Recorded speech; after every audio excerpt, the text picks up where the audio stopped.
Por las últimas semanas hemos estado pensando en este versículo 42 de Hechos, capítulo 2. He compartido con usted acerca de estas actitudes, de estas cualidades, de estas señales que la iglesia debía de manifestar, y cómo la iglesia primitiva, comenzando la iglesia, tenía un enfoque en al menos estas actividades. Y entonces dice el pasaje, el versículo 42 de Hechos 2, las cuales, es decir, hablando de la iglesia, las personas de la iglesia se mantenían fieles en las enseñanzas de los apóstoles, en el mutuo compañerismo, en el partimiento del pan y en las oraciones. Y entonces he tomado un tiempo para poder compartir con usted cada una de estas actividades. Y entonces hablamos hace unos domingos atrás acerca de la importancia de estar siempre aprendiendo, permanecer fieles en la enseñanza de la palabra de Dios para nuestra vida. Y entonces es muy grato para mí poder ver que como iglesia hay una intención, hay un corazón para esto. Gracias a todos aquellos que se inscribieron a estas clases del diplomado en Biblia. Es sorprendente, de verdad, nuestras expectativas como pastores, como líderes, fueron rebasadas. Más o menos tenemos alrededor más de 100 personas entre en línea y presenciales, están tomando las clases. Y entonces es extraordinario poder ver el corazón de la iglesia precisamente en este sentido, teniendo esa intención de seguir aprendiendo. Mire, no importa cuántos años tengas en la iglesia, puedes tener muchos años en la iglesia y nunca podrás decir, ya me lo sé. Son clases que ya tomé, siempre habrá algo que puedas aprender. Aún de ese versículo que todos nos aprendimos de pequeños, si has estado en la iglesia, Juan 3:16, este versículo tan famoso, igual de ahí podremos sacar grandes enseñanzas en nuestra vida siempre. Y entonces la iglesia primitiva tenía un enfoque sobre la enseñanza de los apóstoles. En este caso, la iglesia debe tener esta dinámica de poder permanecer fieles a las enseñanzas del Señor. También otro aspecto, leíamos que se mantenían fieles al mutuo compañerismo, y también hemos hablado bastante acerca de esto con el programa de vida en grupos, y también es extraordinario. ¿Sabe? Como iglesia, si usted no pertenece a un grupo pequeño, se está perdiendo de este compañerismo dentro de la iglesia. Lo hemos explicado muchas veces, difícilmente en un culto como este usted podrá conocer a alguien, podrá entablar una relación estrecha con alguien, porque saliendo todos nos queremos ir, todos tenemos algo que hacer, un compromiso que cumplir, ya tenemos hambre, nos queremos ir. Entonces difícilmente usted hará buenos amigos en un culto, pero en medio de estos grupos pequeños usted puede compartir con otros. Entonces gracias a Dios es algo que también como iglesia tenemos. El domingo pasado hablamos acerca de la oración, también como un elemento básico en medio de la iglesia. Dice que se permanecían fieles en las oraciones, y hablamos de lo trascendente que es orar en medio de nuestra vida y como iglesia. Y hoy quiero hablarte de este asunto del partimiento del pan, pero antes de eso déjame explicarte algo. Cuando hablo de estas actividades como iglesia, no estoy hablando de eventos que la iglesia tiene que hacer. No estoy hablando simplemente de cosas a las que tú tienes que cuidar y decir, quiero que en esta iglesia haya eso para yo asistir. Obviamente es importante y tendrías que estar en una iglesia que hubiera esto. Pero quiero llevarlo un poco más allá y recordarte quién es la iglesia. La iglesia no son los programas. La iglesia no es un edificio. La iglesia son todos aquellos que han creído en el Señor Jesucristo. Cada uno de los que tenemos el Espíritu de Dios en nuestra vida, somos la iglesia. Y entonces estos elementos deberían de estar incluidos en tu vida. Es decir, te tendrías que preguntar, ¿qué tanto para ti es importante aprender la palabra de Dios y cuánto lo estás haciendo? Otra vez, gracias a Dios, la iglesia tiene cierto programa que puedes venir y aprender, pero eso no sería lo más importante. Lo más importante es que tú busques y que tú estés aprendiendo más en medio de tu vida como la iglesia de Cristo que eres.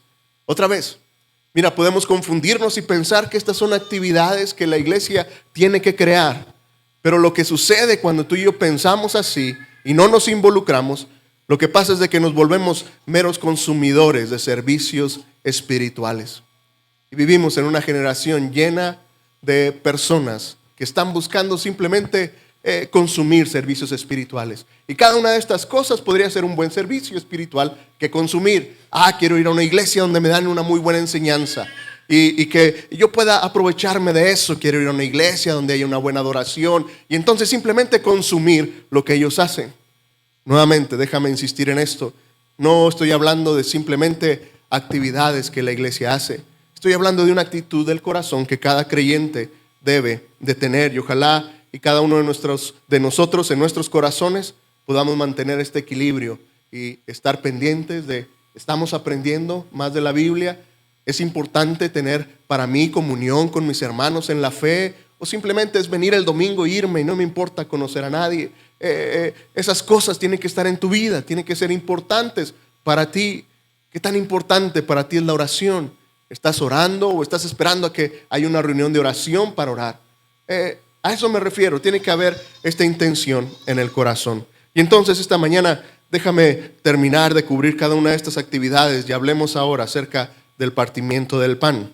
Dice que la iglesia primitiva permanecía fiel en esto, en el partimiento del pan. Y entonces te explicaba que este juego de palabras, cuando habla que permanecían fieles en el partimiento del pan, tenía que ver con recordar lo que Jesucristo había hecho. Estaban recordando aquella última cena que Jesús tuvo con sus discípulos, en la cual Jesús le enseñó a sus discípulos a que recordaran el sacrificio que Él hizo en la cruz.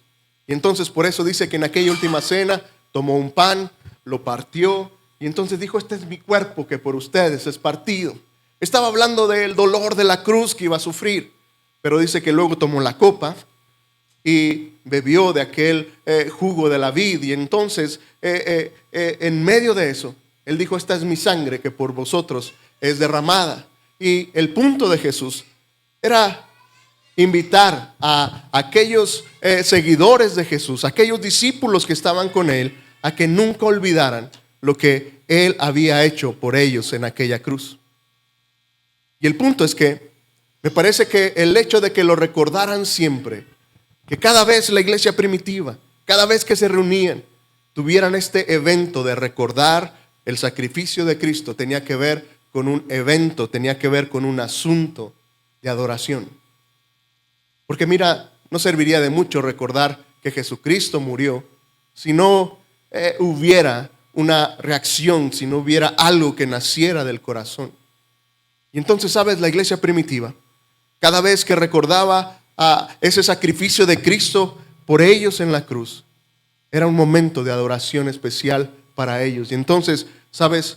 Cuando entendemos que esto es un acto de adoración, se vuelve interesante hablar entonces acerca de la adoración. Y déjame explicarte un poquito acerca de la adoración. Mira, una de las primeras cosas que tú y yo tenemos que entender es que tú y yo fuimos creados para adorar. Tú y yo tenemos en nuestro interior, fuimos formados, Dios nos formó con una intención para adorar. Los antropólogos se han dado cuenta de esto. En cualquier cultura, en cualquier parte del mundo, en cualquier lugar, cada persona, cada ser humano busca algo que adorar. Y entonces en cualquier cultura encontrarás que tienen sus propias deidades, que tienen sus propios objetos de adoración con los que ellos buscan adorar. El punto es que Dios nos creó así. Esto es algo que está en ti y en mí. Para el ser humano la adoración es algo muy natural, como comer o como respirar. La gran pregunta es: ¿a quién adoras? ¿Cuál es el objeto de tu adoración? Y esto entonces se vuelve importante respondernos a esta pregunta. ¿Sabes? Adoración tiene que ver con dar honor a alguien que tú crees, que tú consideras que merece ese honor. Eso es adorar. Adorar es rendir honor, elevar a alguien por lo que alguien es, por lo importante que puede ser esa persona o esa cosa. Y entonces, ¿sabes? Si somos sinceros, la verdad es que si preguntara hoy si para ti lo más importante es Dios, creo que todos levantaríamos la mano y diríamos, sí, Él es mi adoración, yo adoro a Dios. Pero lo más interesante sería la práctica. Yo podría decirte que lo más importante para mí es Dios, pero sería muy bueno que vieras mi agenda y que vieras mi vida el resto de la semana y tú podrías definir muy bien qué es lo más importante para mí. Verías en lo que invierto mi dinero, verías en lo que más tiempo paso, verías lo que se vuelve mi prioridad en mi vida y entonces tú podrías entender qué es en realidad mi adoración. Jesús lo dijo así, dice que donde está tu tesoro, ahí está tu corazón. Es decir, donde está lo más importante para ti, lo que ocupa la prioridad en tu vida, lo que es tu tesoro, ahí está tu corazón, ahí está tu adoración. Y entonces el punto es que se vuelve interesante preguntarnos, ¿a qué le estamos dando adoración? Tal vez muchos de nosotros descubramos que no necesariamente es Dios el objeto de nuestra adoración. Y posiblemente sea tu trabajo, donde esté tu adoración ahí, lo más importante para ti, tu prioridad es tu trabajo. O tal vez sea tu familia, o tal vez sean tus posesiones, tal vez sea algo en tu vida que tú tienes que al final se vuelve lo más importante, donde gira tu vida. Eso es el objeto de tu adoración. Nuevamente, Dios te creó, Dios te hizo, fuiste creado para adorar. Lo que tú y yo tenemos que tener cuidado es a quién estamos adorando. Si estamos adorando las cosas de este mundo o estamos adorando al Dios, al creador del universo, el único que merece nuestra adoración. Y entonces, cuando tú y yo entendemos que somos seres que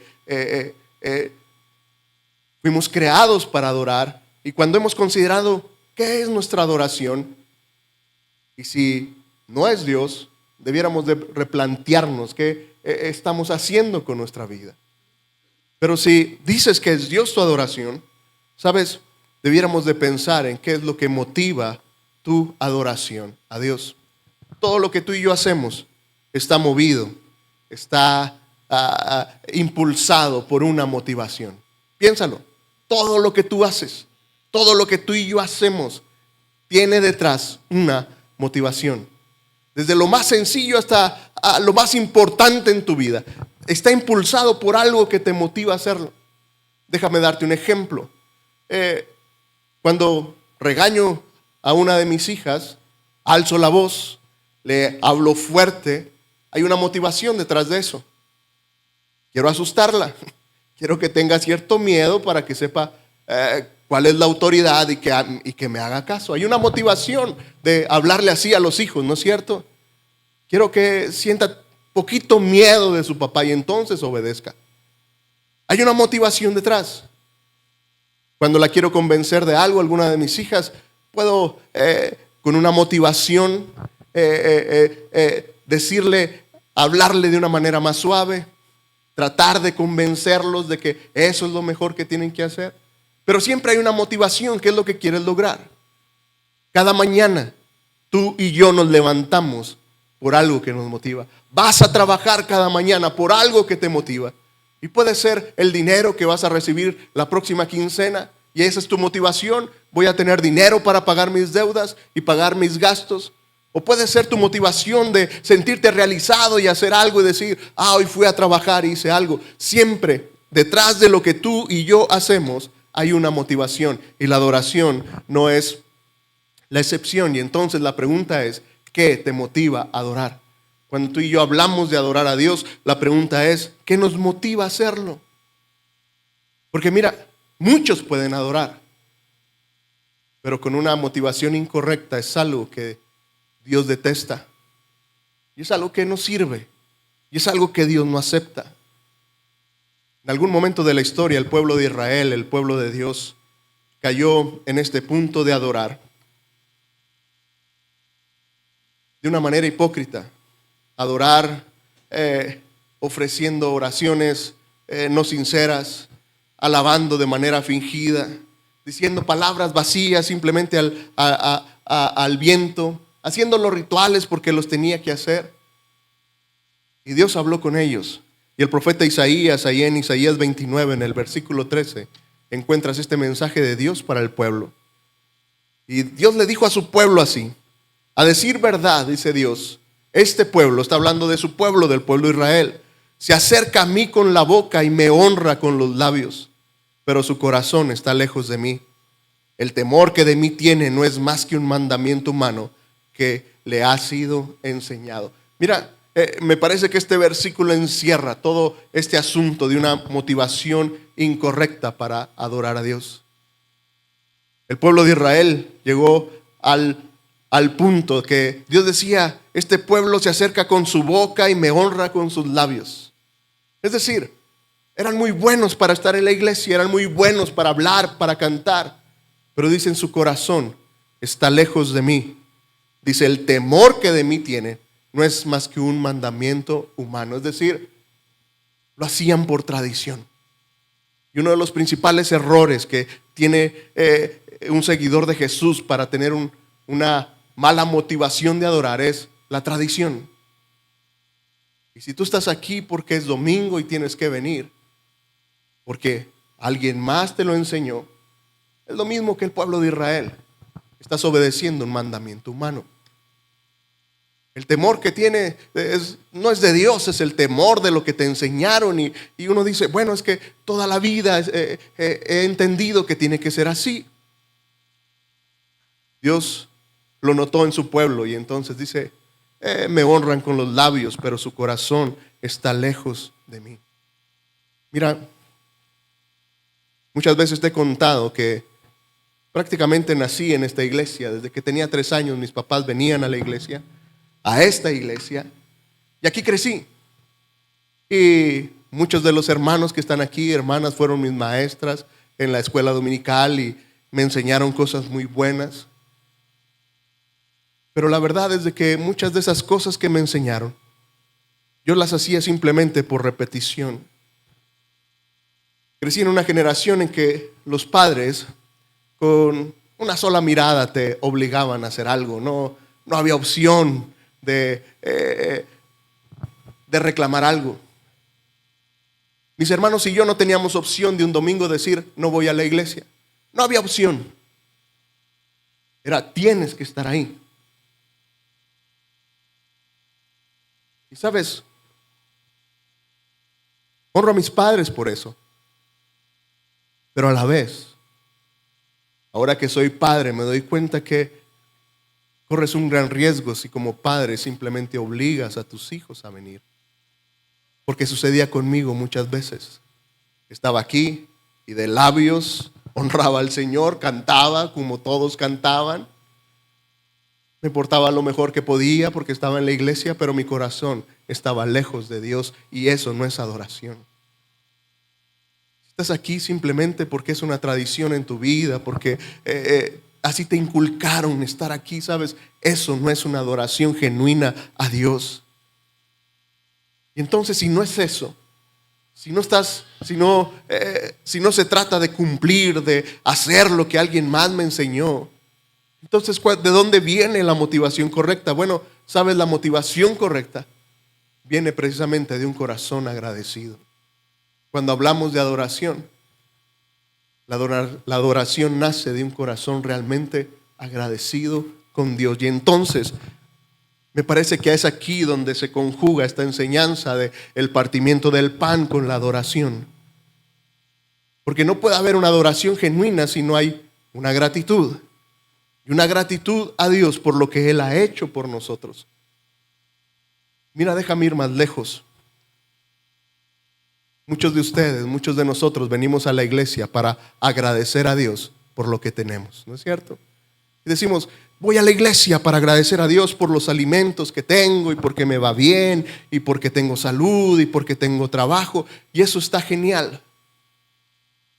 Pero sabes, no te alcanza para dar una verdadera adoración a Dios. Y el móvil, la motivación de tu adoración es simplemente agradecer por las bendiciones que Dios te da. Te quedas corto, mi querido hermano, mi querido amigo, te quedas corto, porque la pregunta es: ¿y qué pasará cuando no tengas eso? ¿Qué pasará cuando la bendición de Dios no esté? ¿Vas a alabar de la misma forma? ¿Alabarás con la misma intensidad? ¿Alabarás con el mismo corazón? Cuando el trabajo se termine, cuando las finanzas estén mal en tu vida, cuando el cáncer llegue a alguien en tu familia o a tu propio cuerpo, ¿vas a alabar con lo mismo? ¿Sabes? No nos alcanza si nuestra gratitud de adoración son simplemente por las bendiciones materiales que Dios te puede dar. La verdadera gratitud, de donde nace una adoración genuina, es de entender el sacrificio que Cristo hizo por ti y por mí. Porque eso, mi querido amigo, mi querido hermano, nada en este mundo te lo podrá arrebatar. Si has disfrutado de la gracia y de la misericordia y del perdón de Dios en tu vida, nadie te lo podrá quitar. Y cuando nace tu gratitud de saber lo que Jesucristo hizo por ti, entonces, ¿sabes? No importa que te vaya mal, no importa que la enfermedad llegue, hay algo más grande. Estás agradecido con Dios, no por el alimento que tienes hoy, sino por esa vida eterna que tienes en Cristo Jesús. Y entonces tu adoración se vuelve más genuina y más fuerte que nunca. ¿Sabes? Porque al final la motivación, la gratitud que nace en esa adoración a Dios es de entender que alguien dio la vida por ti. Cuando alguien ha dado la vida por uno, ¿sabes? Todo lo demás sale sobrando. El apóstol Pablo lo escribió así en Romanos 5, en el versículo 8. Dice, mas Dios muestra su amor para con nosotros, en que siendo aún pecadores, Cristo murió por nosotros. De ahí nace la verdadera adoración.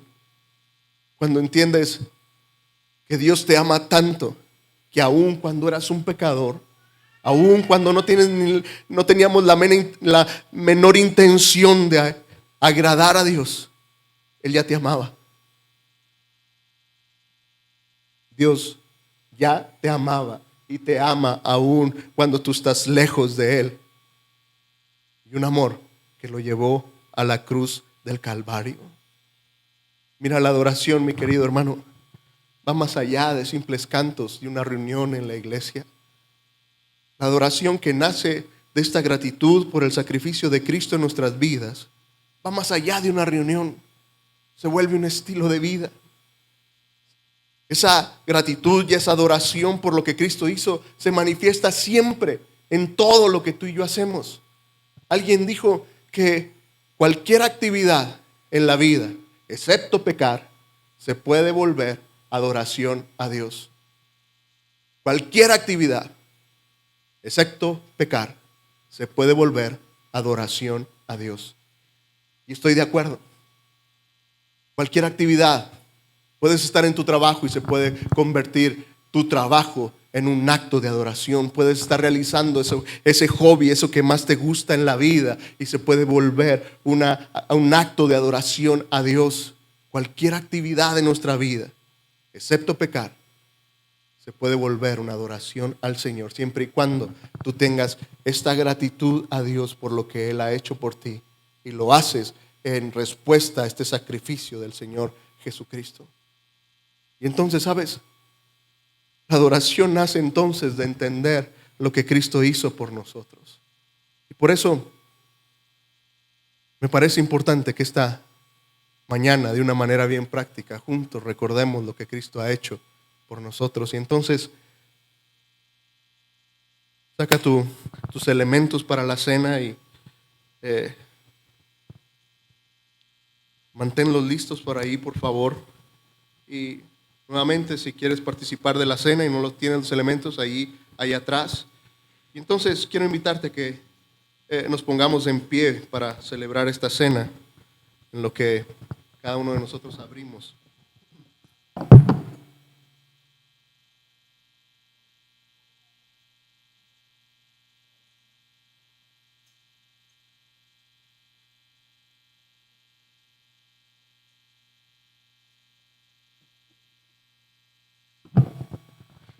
¿Están listos? La iglesia primitiva celebraba entonces el partimiento del pan como un acto de adoración. Era importante para ellos recordar lo que Cristo había hecho y su reacción era una adoración a ese Jesucristo que había ido a la cruz del Calvario en su lugar. Y es interesante pensar en esta iglesia primitiva. Hechos, los primeros capítulos, cuentan cómo estos primeros discípulos vieron a Jesús ascender al cielo. Muchos de ellos experimentaron que después de resucitar, Jesús estuvo al menos 40 días entre sus discípulos y fue extraordinario. Me parece que para ellos recordar era algo muy vivo. Se estaban acordando de algo que ellos habían visto. Tal vez algunos de ellos estuvieron en aquella cruz y vieron como los apóstoles cómo sucedió. Pero cuando pienso en esos discípulos, no puedo dejar de pensar en Pedro. Cada vez, cada reunión que él tenía y recordaba esto con los demás discípulos y seguidores de Jesús, me parece que para Pedro tenía un significado especial. Si recuerdas, Pedro negó a su maestro y lo negó de una manera tremenda. El evangelista Mateo lo redactó de una manera increíble. Dice que mientras Pedro estaba sentado afuera, Jesús estaba adentro siendo lastimado y estaba sufriendo los golpes de los soldados. Dice que Pedro estaba afuera en el patio y que entonces él acercó una criada y le dijo: también tú estabas con Jesús el Galileo. Pero él lo negó delante de todos y dijo: no sé de qué me hablas. Y se fue a la puerta. Pero otra criada lo vio y dijo a los que estaban allí: también este estaba con Jesús el Nazareno. Pero él lo negó otra vez y hasta juró: no conozco a ese hombre. Un poco después, los que estaban por ahí se acercaron a Pedro y le dijeron: sin lugar a dudas, tú también eres uno de ellos, porque hasta tu manera de hablar te delata. Entonces él comenzó a maldecir y a jurar. Nota esto, el discípulo de Jesús maldiciendo y jurando: no conozco a ese hombre. Y enseguida cantó el gallo. Entonces Pedro se acordó de que Jesús le había dicho: antes de que cante el gallo, me negarás 3 veces. Y saliendo, lloró amargamente. Me parece que Pedro, cada vez que celebraba el sacrificio de Cristo, podría recordar esto. No como una recriminación, sino como una bendición en su vida, porque fue restaurado. ¿Sabes? Como Pedro, tú y yo ofendemos a nuestro Señor. Podemos tener las mejores intenciones. Pedro, antes de que Jesús fuera arrestado, y Jesús cuando les contó que sería arrestado, Pedro dijo: aun cuando yo tenga que morir, nadie te va a tocar, maestro. Y entonces fue que Jesús le dijo: me vas a negar 3 veces. Y tal vez tú y yo podamos identificarnos con este Pedro. Tenemos las mejores intenciones de agradar a Dios, de no ofenderle, pero tal vez te encuentras una y otra vez como Pedro. Yo me encuentro como él, ofendiéndole, negándole, no de una manera abierta, pero sí negándolo cuando no creo en su provisión, cuando no creo en su perdón, y es una forma de negarle. Y entonces, ¿sabes? Me parece que cada vez que Pedro celebraba la cena del Señor, podría recordar esto, recordar que el sacrificio de Cristo en aquella cruz le dio un camino para poder ser restaurado, limpiado, perdonado. Judas también traicionó a su maestro. El problema de Judas fue que corrió al lado opuesto de su Salvador. Corrió a su propio orgullo, a tratar de él mismo arreglar y solucionar el problema, y terminó suicidándose, colgándose de un árbol pensando en que eso traería la sanidad a su corazón. Pedro corrió a los brazos de su maestro y encontró perdón y gracia. ¿Sabes? El sacrificio de Cristo me recuerda esta misericordia. Tú y yo hemos ofendido a Dios. Lo importante es hacia dónde corres. hacia dónde buscas tu perdón, hacia dónde buscas el sentirte bien, en tu propio esfuerzo. O puedes correr hacia los brazos del Salvador. Por eso el apóstol Pablo allá en 1 Corintios 11 le recordaba a la iglesia que cualquiera que coma este pan y beba esta copa del Señor de manera indigna será culpado del cuerpo y de la sangre del Señor. Por tanto, cada uno de ustedes debe examinarse a sí mismo antes de comer el pan y de beber la copa, porque el que come y bebe de manera indigna y sin discernir el cuerpo del Señor, come y bebe para su propio castigo. En otras palabras, el apóstol Pablo le estaba diciendo a la iglesia en Corinto, ¿sabes? Revisa tu vida. Y esto es lo extraordinario, ¿sabes? Nuestro pecado nos aleja de Dios, es cierto, pero el sacrificio de Cristo nos invita a la mesa. Hoy entonces, al recordar el sacrificio de Cristo, y si hay algo que tú y yo tenemos que pedir perdón al Señor, vamos a hacerlo. Quiero invitarte que ahí, en la privacidad de tus pensamientos, cierres tus ojos y hables con Dios. Y si hay algo que tú tengas que arreglar con Él, hazlo.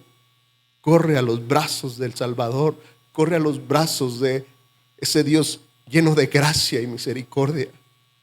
Confiesa tu pecado, arrepintámonos de Él y recibe del Señor ese perdón y esa gracia que Él tiene para nosotros. Dios, gracias por escuchar nuestra oración. Al igual que Pedro, Señor, muchos de nosotros tenemos la mejor intención para vivir vidas santas, vidas perfectas para ti, pero fallamos. Y en ocasiones más de 3 veces te negamos en nuestra vida cuando no creemos en ti y buscamos, Señor, en el pecado satisfacción para nuestra vida y pensamos que eso que no te agrada, Señor, puede traer cierto placer, cierta seguridad. Y te negamos como el Dios todo suficiente. A veces te negamos, Señor, cuando buscamos consuelo y apoyo, Dios, en las personas, en el dinero, en otras cosas, Señor, antes de buscar consuelo y fuerza en ti. Dios, mientras estemos en este mundo, sin lugar a dudas, Señor, te ofenderemos. Pero gracias porque en tu sacrificio, Dios, podemos correr a ti. Y Señor, hoy reconocemos nuestro pecado, te pedimos perdón y corremos a tus brazos, a los pies de la cruz, para recibir esa gracia y esa misericordia en medio de nuestras vidas. Gracias, Señor, por tu sacrificio. Gracias por tu perdón en medio de nuestras vidas. En Cristo Jesús. Amén.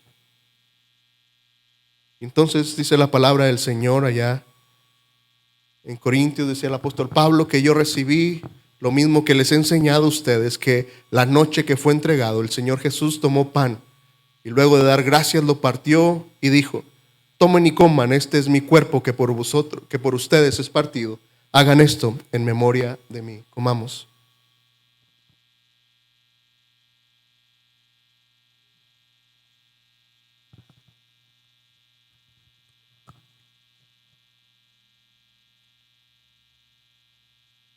Y asimismo, después de cenar, tomó la copa y dijo, esta es la copa del nuevo pacto en mi sangre.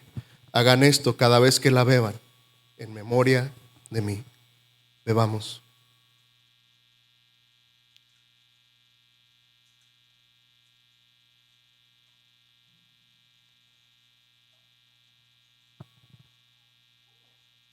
Por lo tanto, siempre que coman este pan y beban esta copa, proclaman la muerte del Señor hasta que Él venga. Invitar a los músicos que pasen, por favor. Y, ¿sabes? Lo extraordinario del sacrificio de Cristo, de su gracia y su perdón, es que tiene una promesa bien práctica para ti y para mí. No solamente se trata de su gracia y su perdón en esta vida, sino que, ¿sabes? El Señor nos recordó y dice, siempre que coman este pan y beban esta copa, es decir, cada vez que recuerden la muerte del Señor, lo hacen hasta que Él venga. Hay una promesa y la promesa es que habrá un día, un glorioso día en que estaremos con Él por la eternidad. Y cada vez que tú y yo hablamos de ese sacrificio de Cristo en la cruz y lo experimentamos en nuestra vida y lo recordamos juntos, podemos salir inspirados y salir contentos de saber que un día estaremos con Él por la eternidad.